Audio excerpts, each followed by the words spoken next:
Hello everyone! Welcome back to my channel. Today we'll be having two Filipinas from Malappuram district as well, near to our place. This is actually an unplanned visit because they just called me yesterday evening and said they will come here and visit me.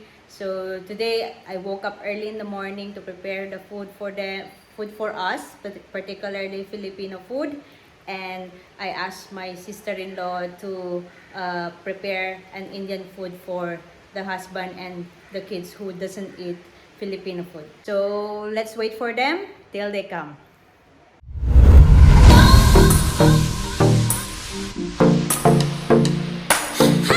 Don't give up now, you gonna leave. I pick a fight somehow, make me believe that I do. Check the weather. It's raining. They said they might come here around 30 minutes. After 30 minutes. So please, let's wait for them. And let me go to the kitchen again. And I already cooked the paksiw. It's here in our kitchen, prepared for them. Look, this is our Filipino food. And also I prepared the puto. I woke up at around 7 o'clock in the morning to prepare this puto plus the pancake. So, and also rice with pandan leaves. Now, let's prepare the buko pandan because I told them that I'm gonna prepare buko pandan. So, come with me while I'm preparing the buko pandan. Another Filipino dish, dessert item.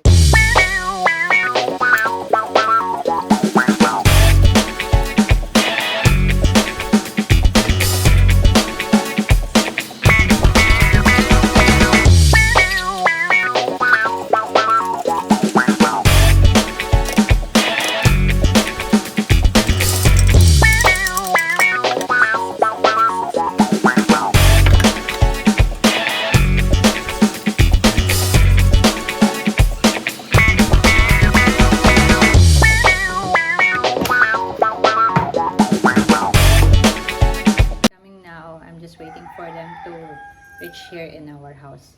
So let's wait for them. Now there is no more, sun is clear, no more rain. Yeah, I've been waiting for them for 1 hour now. So let's see.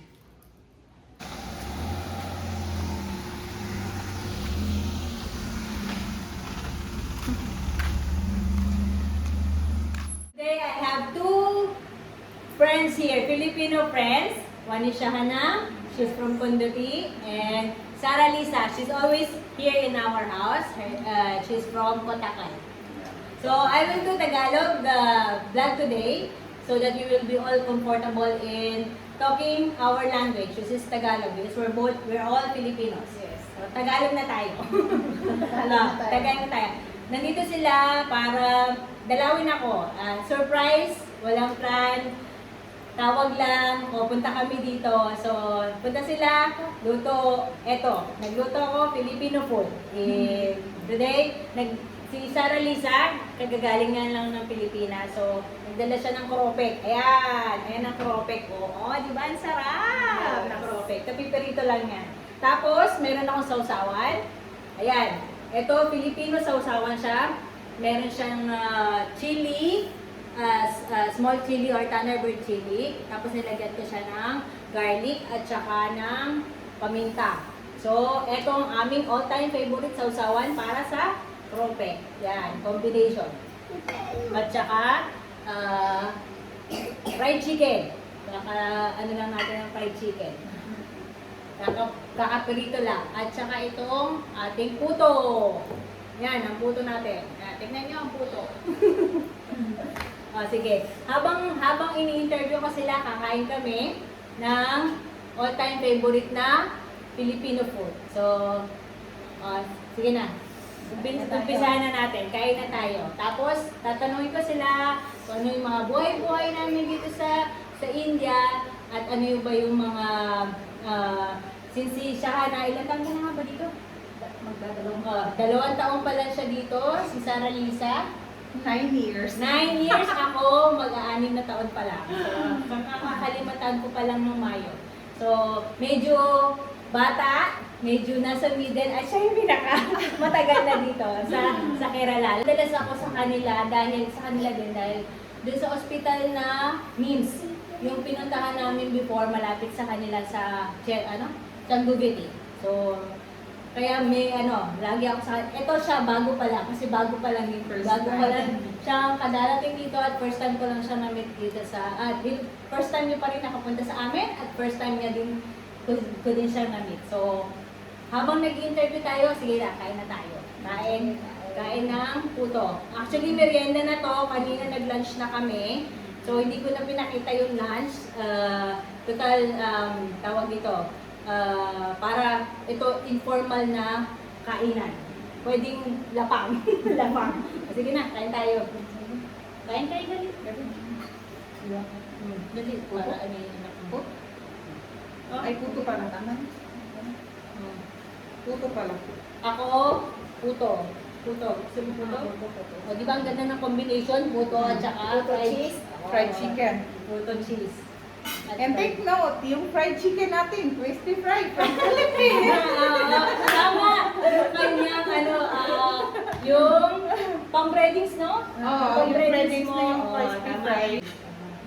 Chicken. Fried chicken. Tinatanong niya yung yung Gamit. puto, yung gamit, yung ingredients ng puto. So, sabi ko sa kanya, magbi-video ako one time. Di ba? O, para i-upload ko. Hindi. Sabihin ko sa kanya yung mga secret ingredients ng ating puto. Puto At least, kahit ng wala kami sa Pilipino. Pinas, Oo. then, at least yung buhay natin, yung natin, Totoo. Actually, parang Pinas pa rin. oo, parang Pinas. At saka, di ba, sa bilang Pilipino, ang buhay, kahit na sino, sabihin na natin hindi lang Pilipino, ang pagkain ay buhay. So, kahit na saan ka pumunta, maliit ka pa lang, yan na yung kinakain mo. Kahit sa lugar ka pumunta, hanapin mo talaga yung pagkain na gusto mo. Kaya nito, puto, nasasabik kami. So, pinagluto ko sila ng puto, at saka yung crispy fried chicken, crispy fried chicken. Yan yung mga namimiss namin dito. Na hindi mo pwedeng makita sa restaurant, hindi mo pwedeng mabili lang sa kahit saang corner ng lugar dito. Hindi guys sa Pilipinas, may mga karinderya na kaya mo na punta ka lang sa isang area, makakabili ka na kagad ng kung anong Filipino food. Dito hindi. Sariling sikap at saka tawag ito, kailangan magluto ka. Kaya lang pumunta ka sa isang bahay ng Pilipino para matikman mo yung ganitong lutuin. Ako, personally, tuwan-tuwa ako na dumating tong dalawa na to. Kasi bihira rin naman ako na makapagluto ng Filipino food. Kasi nga yung mga anak ko, mahilig sa Indian food. I'm trying my best na magluto rin ng Indian food. Kahit na minsan hindi nila gusto. At saka, madalas ko niluluto yung adobo spicy. Favorite ng mga anak ko yun. So, yun, masaya na rin ako at yung mga anak ko ay kinakain yung pagkain ng Filipino. Diba? So, Shahana, ilang taon ka ng, tawag dito, Mary? Ilang taon na kang kasal ng asawa mo? Almost 9 years. 9 years na, tagal na rin ha? Tapos ilan ang anak nyo? Isa pa lang ang anak nyo, lalaki, babae? So, isa pa lang ang anak niya, isang lalaki, at saka 3 years old, no? 3 years old. So, ikaw, Sarah Lisa, ilan taon na kayong kasal? 10 years. Sakal ba o kasal? Sakal or kasal? Sakal or kasal? Okay. Kasal, hindi sakal, ha? Okay. So, pero parang parang minsan sakal, di ba? Lalo na dito sa lugar na to, di ba parang sakal? Parang sakal pa. O, di ba? Hindi kasi dito, Joke lang. hindi, joke lang. Masaya naman kami dito bilang mga Pilipino. Tao dito, kaya lang, syempre iba pa rin yung kultura ng pag nasa Pilipinas ka. Iba yung kaugalian dito, iba yung tradition. So, bilang mga Pilipino, kailangan mag-adjust. So, minsan yung adjustment, yun yung nakakasakal. Yun yung, di ba? Yung adjustment yung nakakasakal. Pero yung sa kasal, napapunta na. Pero yung kasal, masaya kami pare-pareho. So, walang problema doon. Di ba? Di ba, mga sisters? Ayun, in-explain ko lang. Baka mamaya, ma-misinterpret nyo pare-pareho. Pero, honestly, dito sa India, masarap sa India. Na dahil unang-una yung weather. Wala nang pinag-iba sa Pilipinas, di ba? Wala pinag-iba. Yung monsoon dito ngayon, monsoon season. So kanina maulan, di ba? Pinakita ko sa inyo na bago sila paparating na umuulan. So ganun din. Parang lang sa Pilipinas, kaya lang wala ditong bagyo. Bibihira lang yung bagyo sa Pilipinas. Lagi may bagyo, di ba? So yun. Ano pa? Ano yung anong mga nagustuhan nyo dito sa India? Ano mga nagustuhan nyo sa India? Ha? Ako, overall. Overall. Masaya siya dito. For 10 years, she's being, 9 years, no? 9 years being here in India. I mean, Kerala. Kerala. Pero parang alis, balik. Hindi continuous yung 9 years. Yearly akong umuwi ng Pilipinas.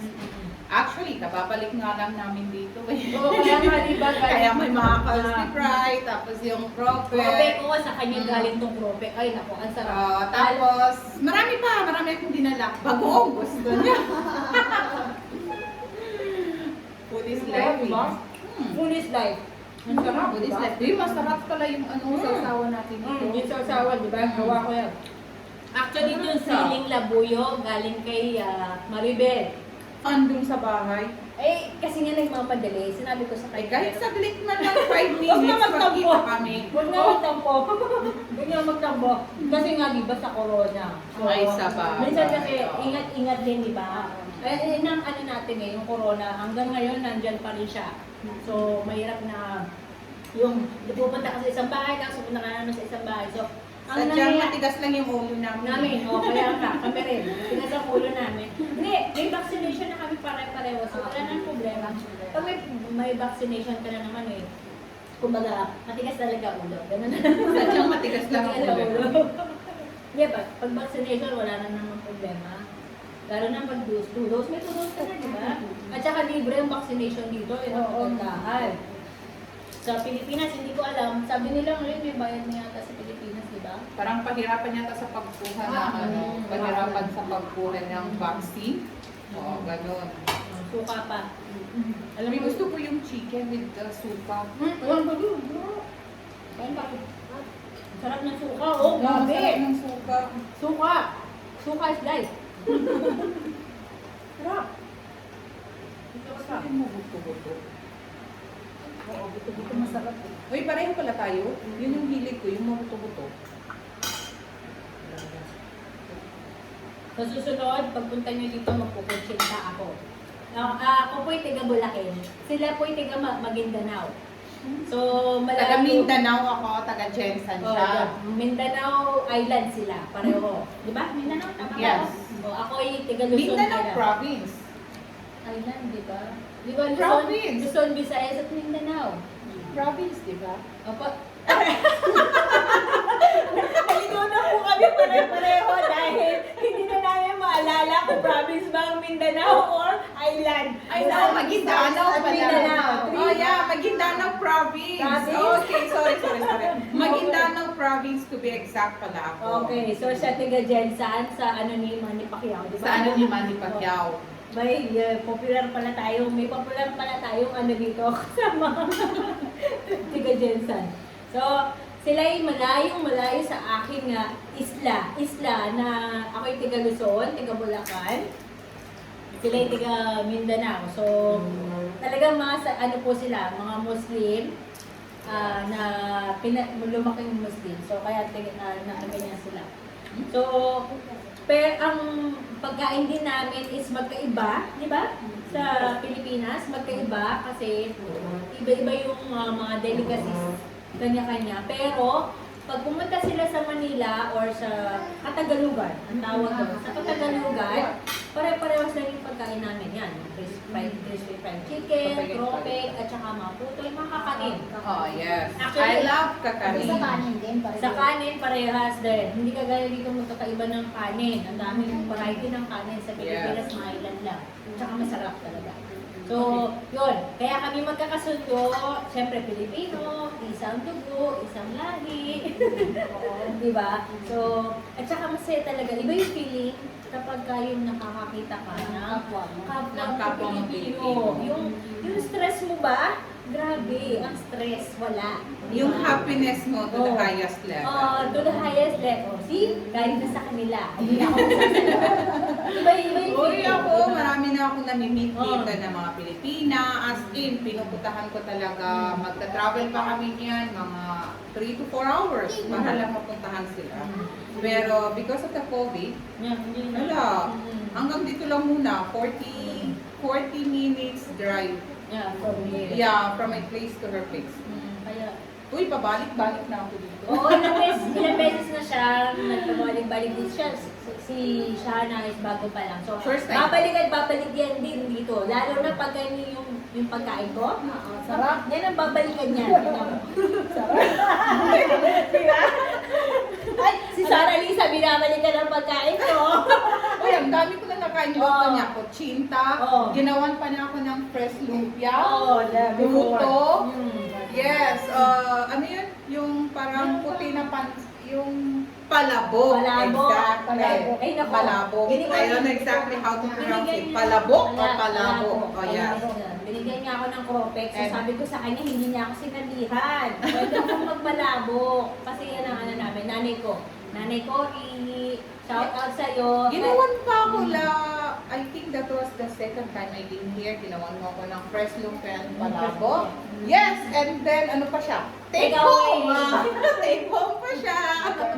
Yes, for 2 days kinakain ko lang. Hindi, susunod. Pagka ano, yung cropek na yan, yung ano ko, Ng palabok. tawag ito. Kailangan ko lang ng noodles. Yung, alam mo yung pansit na pansit Puti. yun? Oo, Oo. Uy, meron ako! Sutanghon! Sayang naman, hindi mo naman dinala. Sutanghon! Meron pa ako ng 3 pakete. Ay, hindi. Pag sa susunod, kaya ko kasi gumawa ng sauce out of, alam mo yung dried tofu? Ay, dried na, ano nila? Yung soya bean? Dried soya bean? Kaya ko gumawa nun. Out of dried soya bean. Nagawa ko ng, yun lang ginawa ko ng sauce noon. Tapos nilagyan ko ng dried shrimp. Yung jelly na maliliit na shrimp. Tapos, nilagyan ko lang ng konting mga paanghang, kung ano-ano mga ingredients. Yun. Kailangan namin mag-improvise dito or mag-innovative para makakain ng pagkain. Kaya yung palabok na yun, usually ang palabok ay tofu or yung tokwa. Sa atin tokwa. Tsaka kailangan may minced beef or ano ba to? Chicken. So ako hindi ako naglalagay ng chicken. So more on seafood ako. Yeah, Oo, seafood that time. So, yun. Ano nga ba? Nasaan na ako? Yun naging innovative kami dito para makakain ng sarili nating pagkain. Kasi nga, sabi ko nga sa inyo kanina na food is life. So, kahit saan ka magpuntang bansa, pagkain pa rin ng kung ano yung kinagisnan mo at kinalakihan mo, yun ang hahanap-hanapin mo. So, yun. So, pwede na ba tayo? Busog na po kami pare-pareho, kakamukbang ng puto. Ayan, kain po tayo muna ng puto. Kain muna kami. Tapos na ang aming interview. So, hindi naman natin pag-usapan yung mga buhay-buhay nila. Basta ang gusto ko lang malaman kung masaya ba sila. Yan ang importante. Masaya. I'm beyond grateful. See? Sa asawa ng pamilya ko. Mm. As what I said, Mm. overrated. Package. Package! Package. I told you before. She's a package, you know? Yeah. That's why she's happy here. I'm happy here and she's happy. That's the most important thing. Pag di ka masaya sa buhay mo, you just Set aside the negativity. Yeah, set aside everything and just be happy with your life. Yes. So, ito pinili namin buhay, masaya kami. So, wala na po kayong dapat, kumaga, wag na po yung mga taong nanguhusga or nagja-judge, sana wag na po nyo kami i-judge dahil ang India is napakagandang bansa. Napakagandang bansa ng India. Panoorin niyo po yung mga travel vlogs ko, napakaganda ng India. Ang daming mga magagandang tanawin, ang daming magagandang lugar na pwede niyong puntahan. Plus, ang mga tao ay mababait. Hindi ko ano yung mga naririnig yung mga sabi-sabi na ganito ang mga Indian, mga ganyan ang Indian. Hindi po. Napakabait ng mga Indian. Lalo na ang mga asawa. Okay? Mga ano sila, mga responsableng mga asawa. Yes, exactly. Yeah. So, take it from them and take it from me. Yes, exactly. Di ba? So, yun. So, dito na po nagtatapos ang aming interview and mukbang portion for Mukbang Pilipino. Sana po yung nagustuhan nyo. At sana po yung natutunan kayo sa buhay-buhay namin tatlo. Marami pa po kayong maaabangan later on. Marami pa po mga bibisitang mga Pilipino dito. Una po, before is si Maribel, tapos ito pong dalawa na to. Marami pang Pilipino. Maraming Pilipina rito na nakapag-asawa ng Indian man na masaya. Meron pa kami kilala na 20 years na rito. O, si Ate Mariam. No, meron pa yung 30, more than 30 years Sino? na. Ate Monina. Si Ate Monina, 20 years. Ate Wahida. Ate So, Wahida, 18 years Oh. or 19 years. see, Yeah. marami Meron pa pa, rin. yung more than 30 years na. Sino ba yun? Si Ate Mariam yun. Hindi. Ate Corazon. Hindi. Nasa UAE pa sila ngayon eh. Si Ate Annalisa. No! Si, friend ko siya sa Facebook. So, may mga 30 years Yes, na po more than na, 30 years. more than 30 years na nandito sa India. So, masaya sila sa kanilang mga pamilya. So, kami rin po ay ganon. So, thank you so much for joining us in our Mukbang, Filipino Mukbang portion plus interview portion with this my two friends. Sana po ay tangkilikin nyo ang aking channel, Libre by Ana. Maraming salamat sa inyo. Dalawa, sa kanilang mga asawa sa pagpapahintulad sa kanila na ma-interview silang dalawa dito sa aming bahay. Unplanned, pero I'm so happy.